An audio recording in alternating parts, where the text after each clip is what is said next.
아멘.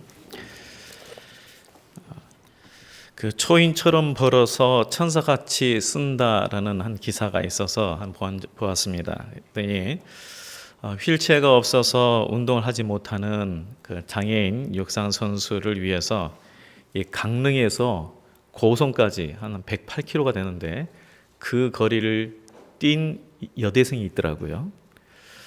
그리고 한 기업의 사장님은 미국 대륙을 자전거로 횡단하는 경기가 있는데 쪽잠을 자면서 자전거로 달린 시간이 288시간인데 그것은 그 탈북 청소년들의 정착을 돕는 그 일을 위해서 기부하기 위해서 그렇게 간 그 시간입니다.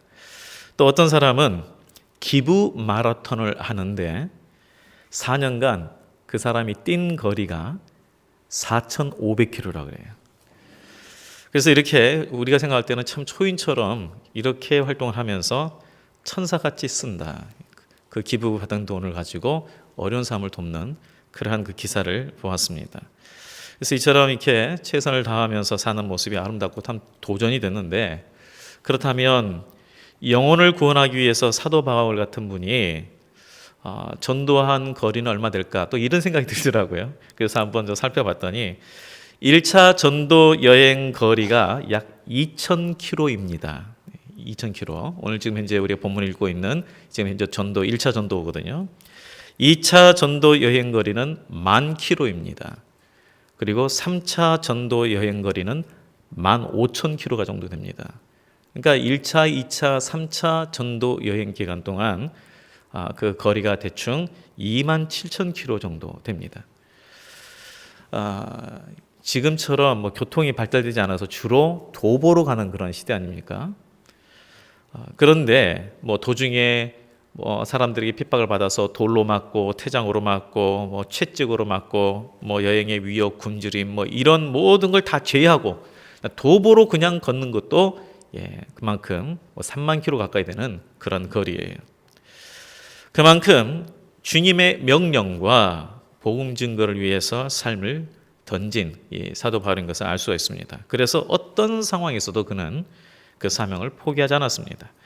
오늘 본문에 보면 이제 이고니온에서 유대인들이 선동을 막 하다가 그래서 생명의 위협을 느껴서 이제 피신한 곳이 어디냐면 오늘 본문에 루스드라라는 곳입니다.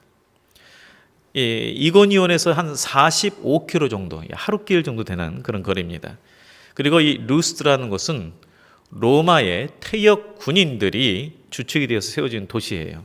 그리고 거기에 있는 시민들은 누구를 섬기냐면 오늘 제우스와 헤르메스라는 신을 섬기는 그러한 도시입니다. 근데 하나님께서 그곳으로 보내신 거예요. 우리 생각에는 핍박을 피해서 피신해서 간 곳이 루스드라인데 하나님께서 그곳에 있는 사람을 위해서 보냈어요. 특별히 누구냐면 오늘 본문에 나오는 한 사람인데 그 도시에 힘 있는 사람도 아니고 그 도시에 어떤 인기 있거나 유력한 사람도 아니고 남에서부터 안진뱅이가 되는 참 초라한 한 사람을 향해서 하나님께서 보낸 겁니다. 자, 남에서부터 안진뱅이가 어떨까요? 육체적으로 보면 다리의 근육이 약해서 말라 비틀어졌을 것이고 굳어 있어서 전혀 걷는 것이 불가능한 그런 사람입니다. 심적으로는 절망과 포기의 삶 그 자체였을 겁니다. 가난과 사회적 고립이라는 문제 외에도 여러 가지 심적으로 병들어 있는 것은 분명합니다. 오늘날 말하면 심한 우울증과 절망감에 빠졌을 거예요. 그런데 하나님이 바로 이 사람에게 바울을 보내신 거예요. 이 사람에게. 우리의 생각에는 핍박을 피해서 그냥 루스드라로 갔는데 하나님의 계획 가운데는 이 절망 가운데 빠진 사람을 생각하시고 그에게 보내신 거예요. 이것이 바로 우리의 생각을 뛰어넘는 하나님의 섭리요 인도하심입니다. 이제 이곳에서 다른 이제 더베라는 곳으로 가서 다시 선교를 마치고 1년 후에 이곳으로 오는데요. 그때 누구를 만나냐면 사도 바울의 일생 동안 양 아들로 여기는 디모데를 만나요. 디모데를. 그러니까 디모데가 언제부터 이렇게 신실한 그리스도인이 됐겠습니까? 바로 사도 바울이 이 루스드라에서 복음을 전한 후부터예요. 바울이 하나님의 말씀을 선포할 때에 그 무리들 중에는 디모데가 있었고, 그가 이후로 영적으로 성장하여 1년 후에는 신실한 그리스도인이 되어 있어서 바로 사도 바울의 양아들이 된 것입니다. 영적인 양아들이 된 겁니다. 자, 이렇듯 이고니온에서 쫓김을 받는 그런 모든 부분 중에는 하나님의 또 다른 인도하심이 있었다는 것을 우리가 알 수 있습니다. 이것은 우리에게 무엇을 말해주고 있습니까? 우리의 생각에는 나의 삶 속에서 모든 일이 무너지는 것 같고 어떤 것은 포기할 것 같은 그런 상황이 있는데, 그 상황조차 그 속에서도 하나님의 인도하심과 하나님의 섭리가 있다는 거예요. 바로 본문이 그것을 우리에게 말씀해 주고 있습니다. 이 말씀을 전할 때에 사도 바울이 이제 이 루스드라에서 말씀을 전할 때에 사람들이 듣고 있는데, 그 중에 이 선천적 하반신 장애인, 우리가 말하는 안진뱅이가 말씀에 대해서 집중해서 듣고 있었습니다. 경청한 거죠. 그때 바울 역시 많은 사람들이 있었을 텐데 그 중에 한 사람에게 그 시선이 머문 거예요. 오늘 본문에 보면은 이 9절 말씀에 바울이 말하는 것을 듣거늘 바울이 주목하여, 이 말씀 나와요. 바울이 주목했다 그랬어요. 이 주목하다, 이 단어는 아주 그 눈여겨보다 이 뜻 아닙니까? 사도 바울이 눈여겨봤어요. 성령의 인도함을 받는 사도 바울 같은 경우에 특별히 복음을 전할 때에 많은 사람들이 있지만 이 복음을 받아들이는지 받아들이지 않는지 그 느낌을 왜 모르겠어요. 말씀을 전할 때에 받아들이지 않는, 우리가 아무리 아멘 해도 말씀을 받아들이는지 안 받아들이는지 느낌이 있어요. 기본적으로 목회자 같은 경우에는 앞에서 말씀을 전할 때 말씀을 받아들이는지 아니면 말씀을 튕겨나가는지를 어느 대충을 알아요. 그런데 사도 바울같이 성령이 민감한 사람은 얼마나 그 부분에서 더 알겠습니까? 그러니까 말씀을 전하는데 한 사람이 그 말씀을 경청하며 받아들이는 것이 느껴진 거예요. 그래서 그 사람이 주목했어요. 그 주목한 사람이 아까 말한 남에서부터 안진뱅이였습니다. 근데 무엇 때문에 그 하반신 마비자를 본 것인가? 사도 바울이 참 불쌍해서, 처지가 불쌍해서 그를 봤습니까? 아니면 그 사도 바울이 연약한 그 몸을 보면서 좀 안타까워서 그런 의미에서 봤겠습니까? 아니에요. 오늘 본문에 보면 뭐라고 되어 있습니까? 9절 말씀에 보면 주목하여 구원받을 만한 믿음이 그에게 있는 것을 보았다 그랬어요. 지금 현재 그 사람을 보는데 무엇 때문에 보냐면 구원받을 만한 믿음이 그 안에 생긴 것을 보았어요. 구원받을 만한 믿음. 이제 우리 이 말씀에 그 8절에 보면은 우리 바울이 말하는 것을 듣거늘 이렇게 돼 있는데, 원래는 여기에 지시대명사 하나 있어요. 이게 뭐냐면 바로 이 사람이 바울이 말하는 것을 듣거늘 이렇게 돼 있어요. 바로 이 사람이, 이게 생략이 돼 있는데, 그러니까 많은 사람들 중에 지금 현재 바울을 통해서 선포되는 그 예수님의 복음을 바로 이 사람이 마음으로 듣고 있었다. 경청하고 있었다. 오늘 기도할 때도 말씀하셨는데, 믿음은 무엇으로 돈다 그랬습니까? 들음에서 와요. 무엇을 들은 거예요? 예수 그리스도의 복음을 들으면서 우리 믿음이 옵니다.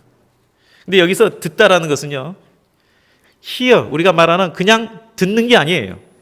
영어로 하면 listen이에요. 뭐 어떤 경청하는 거예요. 귀를 기울여서 주위에서 듣는 것. 바로 하나님의 말씀을, 우리가 하나님 말씀, 꼭 설교 말씀뿐만 아니라 이 기록된 하나님 말씀을 귀를 경청해서 듣는, 바로 그것을 말해요. 바로 거기에서 믿음이 우리에게 주어지는 거예요. 중요한 것은 사도 바울이 선포한 말씀을 듣는 중에 바로 그 사람에게 구원을 받을 만한 믿음이 생겼다는 거예요. 이 안진뱅이가 하나님의 말씀을 경청하면서 예수를 통하여 죄 사함과 의롭다함을 받는다는 그 믿음을 갖게 되었습니다. 만일 그날에 그 사람이 하나님의 말씀을 전하는 그 자리에 있었다 할지라도 그 말씀에 경청하지 않았다면 어떻게 됐겠습니까? 그 인생의 삶에 있어서 변화는 결코 없었을 겁니다.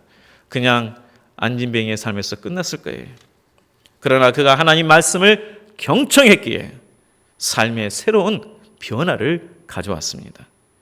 하나님의 말씀을 경청하는 것이 이만큼 중요합니다. 그곳에 있는 많은 사람들이 그냥 들었어요.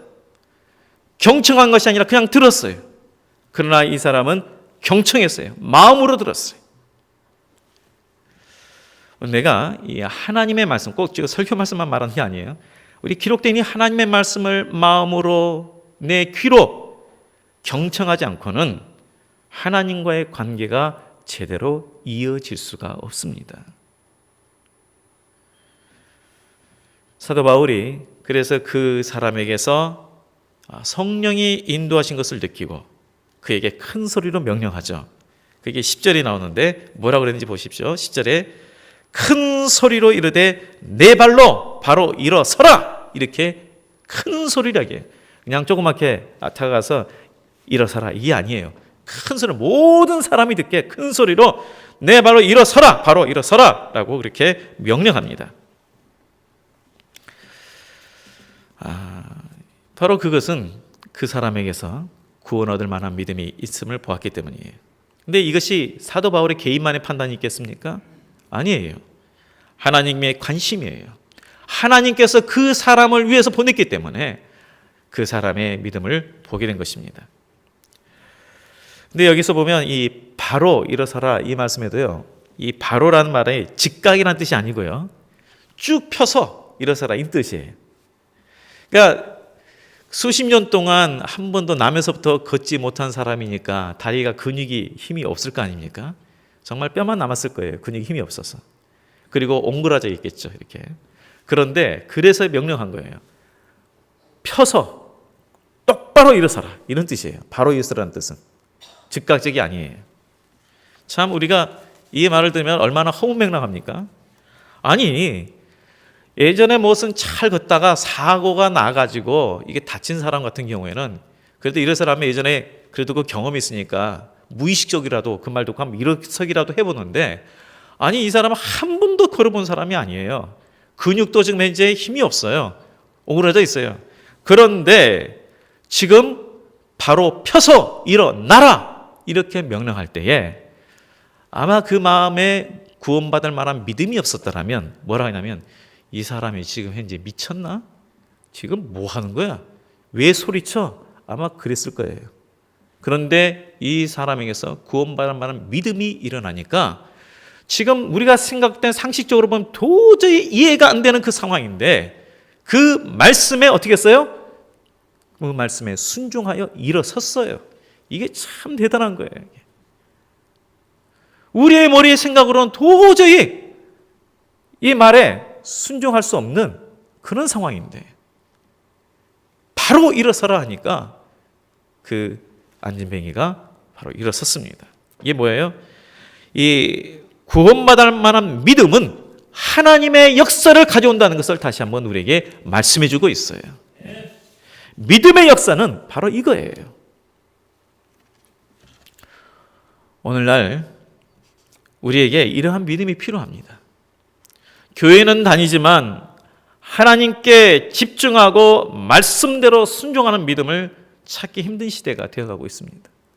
하나님께 집중하지는 못해요. 우리가 여러 가지 너무나도 우리에게 있어서 많은 문제들, 삶의 걱정들, 염려들, 또 나의 개인적인 부분들이 하나님께 집중하지 못하고 말씀에 순종하지 못하는 그런 유혹하는 것들이 너무나 많아요. 그래서 예수님께서 누가복음 18장 8절 말씀에서 이렇게 말씀하셨어요. 인자가 올 때에 세상에서 믿음을 보겠느냐. 자, 이 말씀의 의미를 잘 알아야 돼요. 인자가 올 때에, 이 말씀 무슨 말입니까? 내가 이 세상의 심판자로 다시 올 때에 과연 믿음을 볼 수 있겠느냐? 이렇게 물었어요. 과연 믿음을 볼 수 있겠냐? 여기서 믿는 자가 아니라 믿음이라는 것을 주의하세요. 내가 다시 올 때에 믿는 사람을 볼 수 있겠느냐 이런 말씀이 아니고 내가 다시 올 때 믿음을 볼 수 있겠느냐 이렇게 말씀하셨어요. 왜 그런 말씀하셨을까요? 믿음은 머릿속의 생각이 아니라 눈에 보이는 것이기 때문에 그래요. 우리가 어떤 사람에게 믿음이 있다 이 말을 할 때에 이것은 그 사람이 어떤 나는 믿음이 있어 이렇게 말한다고 해서 믿음이 있다라고 보지 않고요. 그의 행동을 통해서 믿음이 있는지 없는지를 우리는 봐요.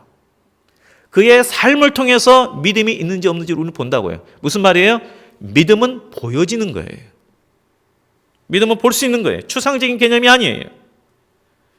그래서 우리가 가까이 이렇게 사람을 지내다 보면 누가 믿음의 사람인지 정말 하나님을 신뢰하는 사람인지 아니면 믿음과 삶이 따로 서는지 그리고 사람이 시선이 있는 곳에서만 믿음을 쫓는지 그걸 다 알아요. 우리가 가까이 있으면. 믿음은 눈에 보이기 때문에 그래요. 그러므로 보여지는 믿음이 중요하지 머릿속의 믿음, 추상적인 개념의 믿음, 말 속에만 있는 믿음 그 믿음은 예수님이 찾는 믿음이 아니에요. 그래서 예수님께서 말씀하신 거예요. 내가 다시 올 때에 인자가 올 때에 세상에서 이 보여지는 믿음 이 믿음을 내가 보겠느냐. 단순히 믿는다고 말하는 믿는 자가 아니라 보여지는 그 믿음 삶에서 드러나는 그 믿음을 내가 보겠느냐. 많은 사람들이 바울의 설교를 들었습니다. 그리고 오늘 이 남에서부터 안진뱅이를 고치는 그 하나님의 역사도 보았습니다. 그러나 구원을 얻을 만한 믿음을 끝까지 갖는 사람은 소수에 불과해요. 왜냐하면 이에 대한 반응에 대해서 우리가 읽었듯이 11절 12절이 나오잖아요. 무리가 바울이 한 일을 보고 뭐라고 그러냐면 우리 가운데에 신이 내려오셨다. 그 신이 누구냐면 제우스와 헤르메스라는 신이 내려오셨다. 이렇게 그들이 소리를 쳐요. 하나님의 말씀이 지금 현재 강하게 선포되고 하나님의 역사가 일어났는데 거기서 구원 얻을 만한 믿음이 있는 사람이 있는가 하면 많은 사람들이 상당수 대부분이 어떻게 하냐면 그 역사를 보고 말씀을 들어도 경청하지 않으니까 거기를 통해서 하나님을 본 것이 아니라 자기들이 믿고 있는 신이 내려왔다라고 이렇게 생각을 하는 거예요.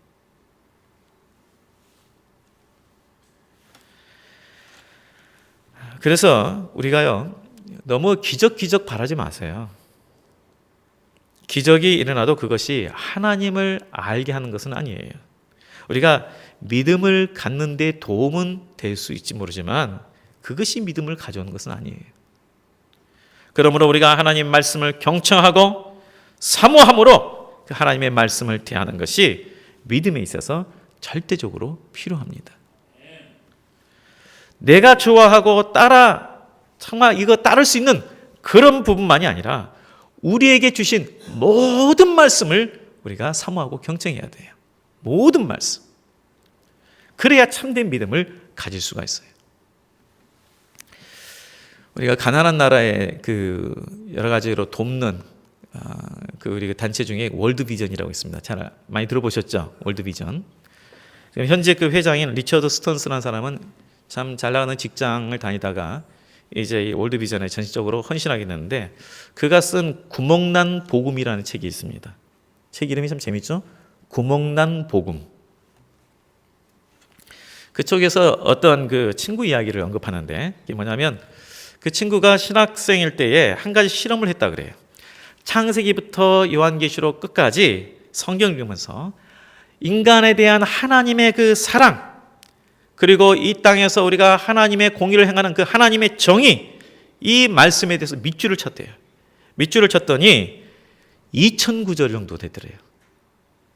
그 다음에 이 밑줄 구절에다가 가위로 모두 이렇게 잘라냈답니다. 그래서 성경에서 사랑과 정의와 관련된 구절을 모두 잘라낸 거예요.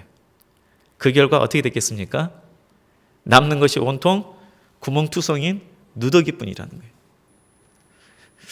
그 친구가 실험을 한 것은 뭐냐면 오늘날 우리 그리스도인들이 삶에 있어서 내 입맛에 맞는 말씀만 택하고 그 외에는 지나쳐버리는 구멍난 믿음을 상징적으로 보여주기 위해서라는 거예요. 우리 마음 가운데는 내 지금 상황이 어렵고 힘드니까 나의 위로의 말씀, 그리고 하나님의 또한 우리에게 복 주시는 말씀, 이런 것에는 참 관심이 가는데 하나님께서 우리에게 순종의 말씀에 대해서, 하나님 나라에 대해서, 하나님의 공의에 대해서, 이런 말씀에 대해서는 잘 안 들어와요. 왜? 내 관심이 거기 별로 없으니까. 그러니까 좀 따분해지는 거예요. 복 받으십시오. 뭐 주의 은혜가 충만합니다. 이렇게 하면 아멘 아멘 하는데 그가 내가 관심이 없는 것을 보면 그냥 조용히 구멍난 복음을 갖고 있는 거예요. 우리가 다시 한번 우리가 생각해 봐요. 나는 구멍난 복음을 갖고 있지 않는가. 그래서 우리가 다시 하나님께 집중해야 돼요. 하나님의 모든 음성에, 모든 말씀에 우리 집중해야 돼요. 하나님은 많은 무들 중에 한 사람에 불과한 나를 아십니다. 이 루스드라의 정말 볼 것 없는 사람 아닙니까? 나면서부터 안진뱅이. 근데 이 사람이 성경에 기록이 돼요. 많은 사람이 있었을 텐데 별 볼 일 없는 사람이에요. 근데 그 무슨 말입니까? 하나님은 그 많은 사람들 중에 그 한 사람에 대한 관심이 있어요. 하나님은 나의 아픔과 슬픔을 아세요. 내 괴로움과 외로움을 아십니다. 내가 어디로 가야 할지도 아십니다. 오직 하나님만이 우리를 일으켜 세워줄 분이십니다. 그렇기 때문에 우리가 하나님께 더욱 집중해야 돼요. 하나님께 집중해야 돼요. 나의 눈을, 나의 귀를 그분에게 고정해야 합니다. 우리가 말씀을 통하여서 또 우리가 기도를 통해 우리의 시선을 하나님 앞에 고정시키고 나의 귀를 열어 하나님의 말씀에 경청하시기를 바랍니다. 그때에 우리가 하나님의 말씀에 힘을 얻어서 내 삶 속에서, 우리의 삶 속에서 새로운 하나님의 역사를 경험하게 될 것입니다. 이러한 하나님의 역사를 경험하는 그러한 믿음이 되시기를 주의 이름으로 축복드리겠습니다. 기도하겠습니다. 하나님 아버지, 다시 한번 이 말씀을 통하여 내 자신이 혹 내가 원하는 것만 듣고 하나님의 말씀에 소홀함이 없는지를 다시 생각하며 구멍난 믿음이 아니라 구원을 받을 만한 믿음이요 하나님의 역사를 경험하는 믿음이 될 수 있도록 우리를 붙들어 주시옵시고 더욱 하나님 앞에 우리의 마음과 뜻을 다하여 집중하고 주님 앞에 순종하는 삶이 되게 하여 주셔서 우리로 통하여, 나를 통하여 하나님의 놀라운 역사들이 일어나게 하여 주시옵소서. 예수님 이름으로 기도하옵나이다. 아멘.